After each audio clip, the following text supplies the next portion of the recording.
It's our pleasure to meet with Ina and David. So what is EcoWavePower? So EcoWavePower is a company that developed a unique, innovative technology for generation of clean electricity from ocean and sea waves. We basically connect floaters to existent man-made structures such as piers, breakwaters, jetties, and other types of marine structures. The floaters are going up and down with the movement of the waves.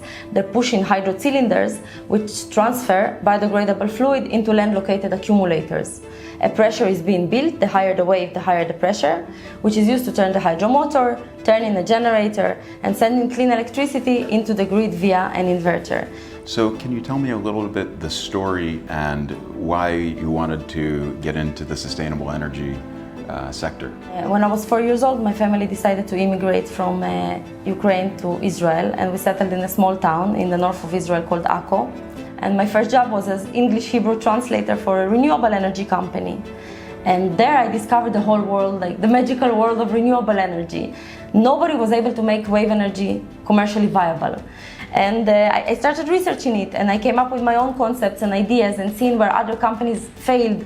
And then one day I went to a social event, and there I met David. He came and sat next to me, and he said, like, what's your passion?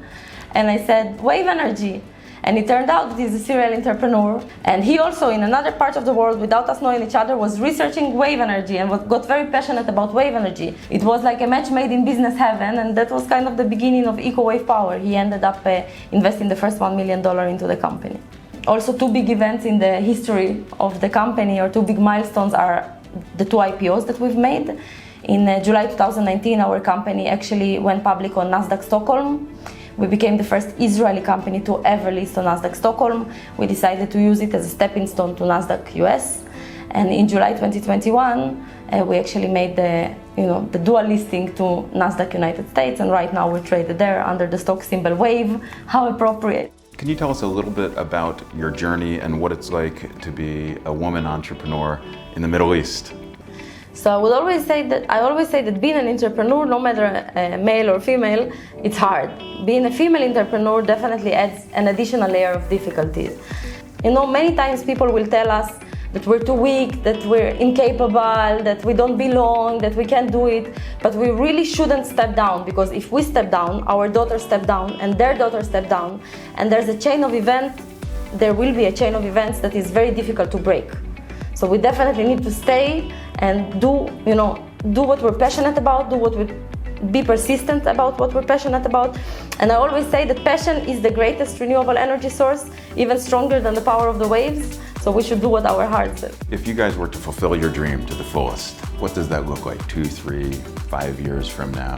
Definitely evolve from where we are right now, bigger power stations, lots of places in the world, inspiring other people to kind of do the same, whether it's business-wise, whether it's in the wave energy. The ability as well too for governments to make it easier for this type of technology to happen.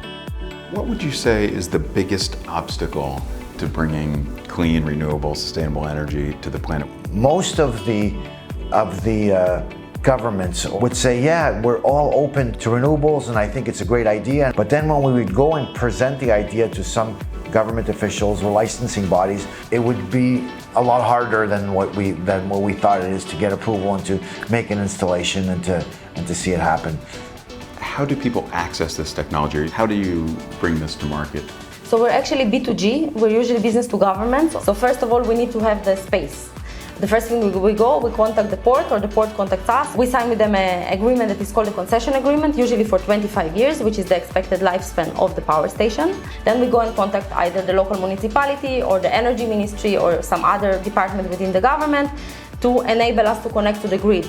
As soon as we have the land and all the licenses and approvals, including the grid connection license, we go and get funding.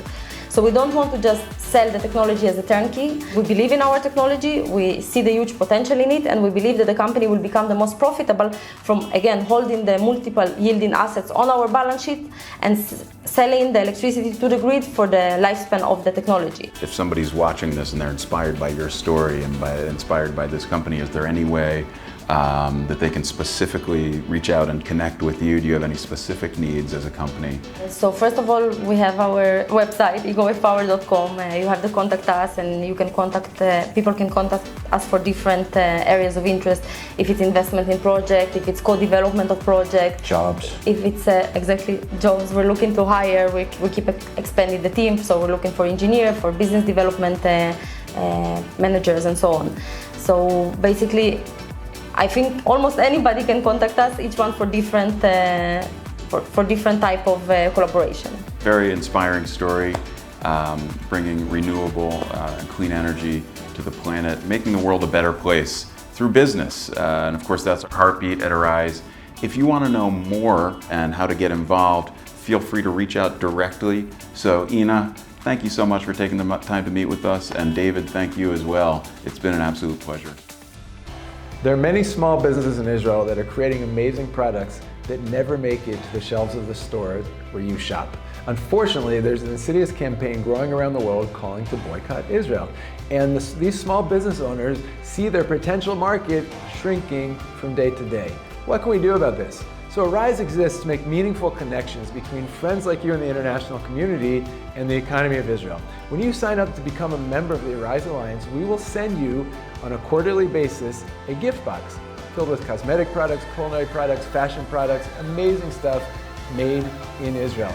Your family's gonna love this. Your favorite time every quarter is gonna be to stand around and discover what did you receive this quarter from Israel. And it's just a great way to weave Israeli products and the reality of Israel into your everyday life. Make sure you become a member today and help support small businesses and create jobs in Israel. Thank you.